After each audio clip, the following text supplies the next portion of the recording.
Hola, ¿qué tal? Soy Marcela Martínez Ruaro, abogada y educadora sexual.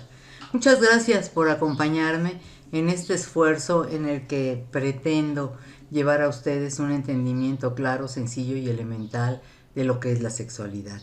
Y créanme que les va a servir de alguna manera en su vida personal y tal vez hasta en su vida profesional. Bien, continuaremos. Esta segunda parte, ya específicamente hablando de sexualidad, en esta segunda parte estuvimos platicando en el video anterior. eh, Hablamos sobre el concepto de sexualidad y de qué manera, bueno, yo propongo un concepto que no es el único ni el mejor, pero es como un punto de partida, como una base para arrancar y poder después desglosar y ver todo lo que son los aspectos de la sexualidad. Empezaremos pues recordando esta definición que dimos y estos primeros elementos que estuvimos trabajando en el video pasado. Bien, vamos a empezar entonces, decíamos, con esta segunda parte que hablamos de sexualidad y en esta segunda presentación. Decíamos la vez pasada que partimos de que el ser humano, hombre y mujer, es un ente biopsicosocial. Entendiendo bio, pertenece a la naturaleza, la biología tiene mente y se desarrolla en un entorno social. A partir de aquí yo doy una definición de sexualidad en lo que entiendo que la sexualidad es el resultado de la integración, interacción e interrelación permanente siempre de 6 elementos. 3 elementos biológicos y 3 elementos psicosociales que se corresponden. Sexo, género, sexo sería lo biológico, género lo psicosocial. Reproducción sería lo biológico, reproductividad lo psicosocial. Respuesta sexual sería lo biológico, erotismo sería lo psicosocial. Estos elementos psicosociales, los elementos psicosociales son expresados de manera individual y en relaciones, siempre, siempre de manera genérica y a veces en relaciones eróticas. Estas relaciones a veces son afectivas y a veces no son afectivas. A veces son voluntarias, a veces son involuntarias y a veces incluso llegan a ser violentas. Esta sería en esta primera parte una definición de sexualidad. Y pasaríamos ahora a analizar primero los aspectos biológicos y posteriormente los aspectos psicosociales. Y anuncié la vez pasada que el primer elemento que veríamos sería el sexo. El sexo que tal vez no tenga que ver mucho con la idea que ustedes tienen de sexo. Bien, ¿qué es el sexo? El doctor David Barrios Martínez nos define el sexo como el conjunto de características físicas genéticamente determinadas que en la amplia gama de seres de una especie definen a hembras y machos y a diferentes estados intersexuales. Entonces, bueno, partimos de que hablar de sexo es en principio hablar de hembras y de machos. Creo que en principio y en final es hablar de hembras y hablar de machos. Esto es el sexo, una hembra y un macho de la especie humana, que es el siguiente paso, es lo siguiente que veníamos. Como hembras y machos pertenecemos al mundo de la naturaleza y por tanto pertenecemos a los animales. No somos plantas, no somos vegetales, somos animales y lo digo en el mejor sentido de la palabra. Somos animales. Ahora bien, pertenecemos a una especie animal. ¿A qué especie animal pertenecemos? Pues pertenecemos a una especie que comparte con otras especies cosas similares como somos mamíferos, primates, bípedos, con pelo en todo el cuerpo, a excepción de la palma de las manos, de los pies y del interior del cuerpo. Otra cosa que caracteriza a las hembras y a los machos humanos es el dimorfismo sexual. ¿Qué es el dimorfismo sexual? Es el mayor o menor grado de características morfológicas y fisiológicas que dentro de una misma especie diferencian a dos sexos, hembras y machos. Seguimos reiterando que somos en principio, desde que nacemos, hembras y machos hasta que morimos.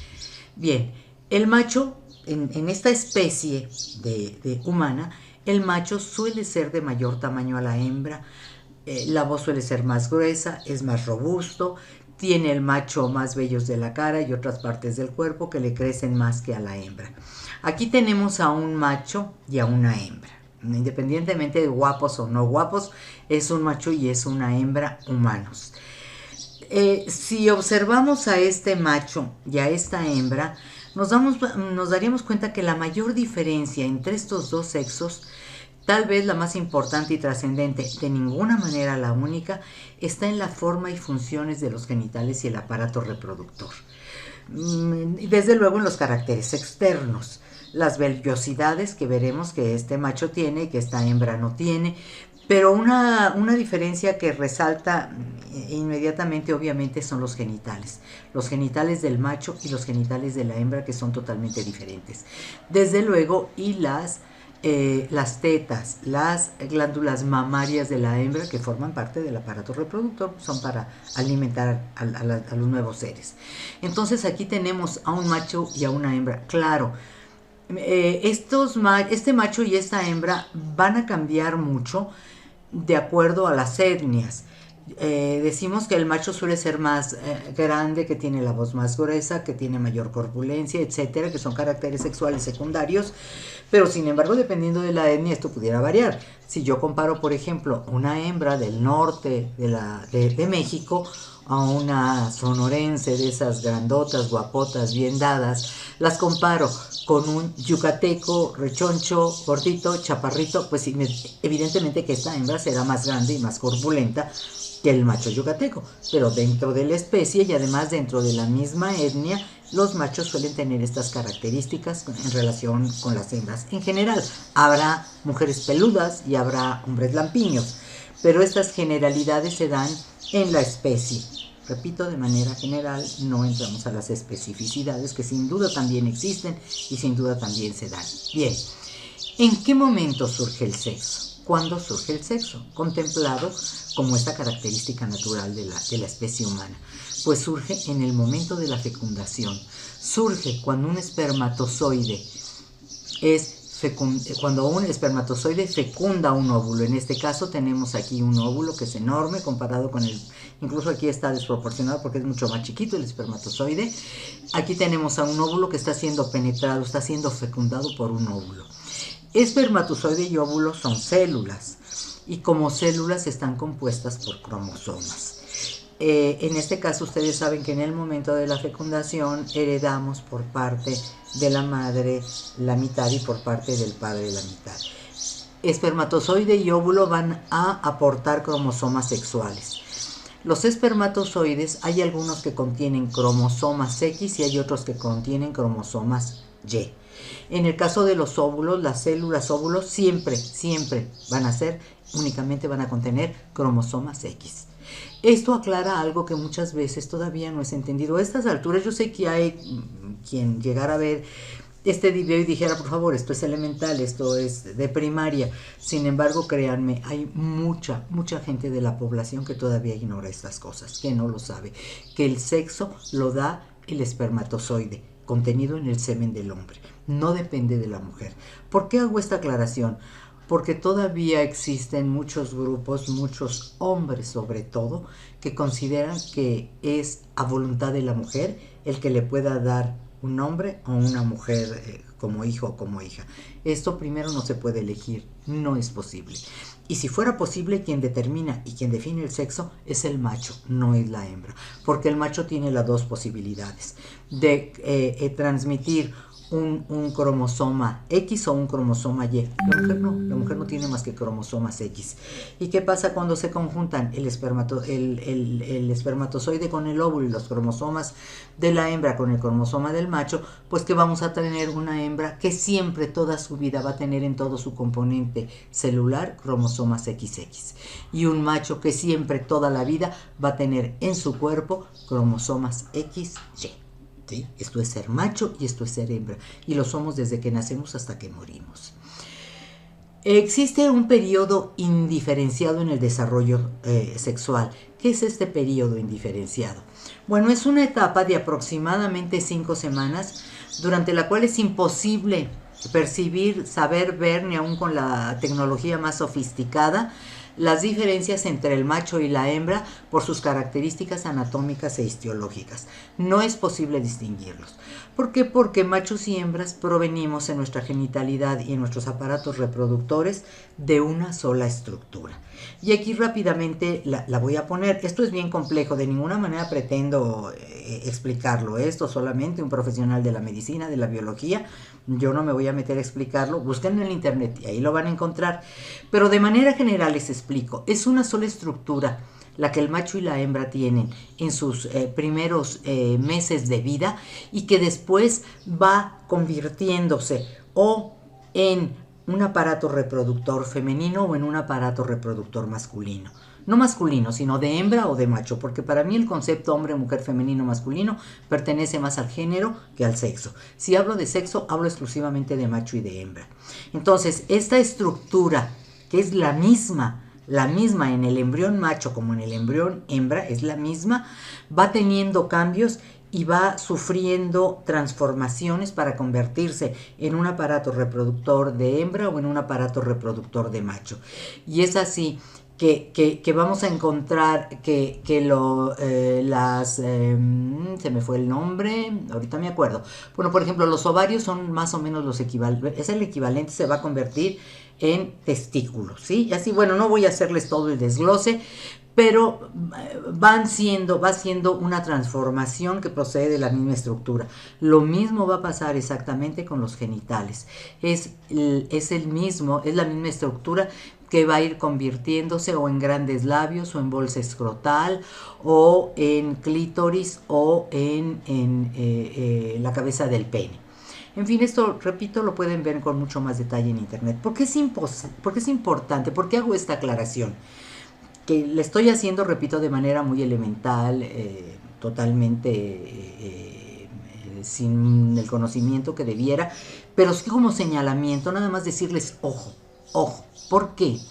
Porque las diferencias biológicas entre el macho y la hembra están básicamente en la genitalidad y la reproducción, pero estas diferencias no son contradictorias, son complementarias. Tampoco hacen desiguales al macho y la hembra, les hacen diferentes. La desigualdad se crea socialmente. Estas diferencias entre el macho y la hembra son para que en un momento dado puedan acoplarse y puedan reproducirse, pero de ninguna manera los hacen contradictorios o les hacen chocar entre sí. La mayoría de la humanidad nace con sexo de macho o de hembra, lo cual por sí solo no cambia, se sigue siendo macho o hembra durante toda la vida. El sexo no va a cambiar, ni en el tiempo ni en el espacio, no tiene historia el sexo. La hembra y el macho han sido iguales en todos los tiempos y en todos los lugares. Si yo presento a ustedes estas imágenes, se van a dar cuenta. Aquí tenemos a un macho y una hembra en etapas prehistóricas. Tenemos aquí, no sé, puede ser una tribu africana o tal vez una tribu brasileña. Tenemos aquí un dibujo de la Edad Media. Aquí un macho y una hembra orientales. Aquí personas más bien de características nórdicas, aquí de características latinas. Somos iguales esencialmente, cambiamos en la forma externa, pero no en la interna. El sexo es el mismo, machos y hembras en todos los lugares, en todos los tiempos y en todos los espacios. Por eso es que decimos que el sexo no tiene historia el útero, no tiene historia los conductos deferentes, no tienen historia las trompas de falopio, no tiene historia la vejiga, el riñón, el corazón. Se estudiará, pero no podemos pensar que ha tenido transformaciones. La especie humana ha tenido las transformaciones propias de su evolución, pero en esencia seguimos siendo las mismas y los mismos. El cuerpo de hembras y el cuerpo de machos se enferma en cualquiera de sus órganos y en sus funciones, y también en sus funciones sexuales. Y desde hace siglos siempre ha recibido la atención y cuando es posible su curación. En las últimas décadas, la tecnología médica ha tenido grandes y espectaculares avances. Tenemos, por ejemplo, infecciones de transmisión sexual que hace no muchas décadas mataban sencillamente a la gente. Hoy día una infección de transmisión sexual puede matar si no es atendida a tiempo y debidamente. De lo contrario, puede recuperarse una persona que padece una infección de transmisión sexual. Ha habido aparición de nuevas enfermedades sexuales como puede ser el VIH. Sin embargo, si bien no es algo que es curable, el VIH sí es algo que puede ser controlado. Tenemos todo lo que hace hoy día la tecnología con el cambio de sexo, que no es en estricto sentido cambio de sexo. Puede cambiar la apariencia externa del macho y de la hembra, todas estas tecnologías, pero en esencia no cambia. La hembra sigue siendo hembra y el macho sigue siendo macho. Aquel hombre, aquel macho y aquella hembra que se someten a tratamientos para cambiar de sexo van a cambiar su apariencia externa, van a cambiar su genitalidad, van a cambiar sus aparatos reproductores, pero sus órganos siguen siendo los mismos y todo su componente celular va a seguir siendo XX y va a seguir siendo XY. Esto no es, al menos hasta hoy no es posible cambiarlo, ¿sí? La apariencia externa podrá cambiar. Un macho podrá tener apariencia de hembra y una hembra podrá seguir tener apariencia de macho, pero en esencia, en todo su componente celular va a seguir siendo el que es macho, macho, y que la que es hembra, porque esto es el sexo. Y eso no cambia, y eso no tiene historia. El sexo con el que nacemos es el sexo con el que morimos. Repito, insisto, hasta hoy, yo no sé el día de mañana. Con esto terminamos uno de los aspectos biológicos de la sexualidad, ¿sí? La próxima ocasión seguiríamos con el segundo aspecto biológico de la sexualidad, que es la reproducción, que también corresponde estrictamente a lo biológico. Bueno, hasta aquí llegamos hoy. Quiero que entiendan, no soy médica, soy educadora sexual y estos conceptos que manejo son elementales para la educación sexual y los manejo de esa manera. Pueden encontrar ustedes en internet muchísima más información o sin duda, si se acercan a un médico o a una médica, puede explicarles de una manera más adecuada, más desglosada, con más detalle, todo esto que hemos venido viendo en esta ocasión. Por lo pronto hasta aquí llegamos, espero seguir contando con ustedes porque finalmente pues este trabajo está hecho para ustedes y si no hay quien lo vea, pues realmente estoy perdiendo mi tiempo y yo espero que no sea así. Gracias.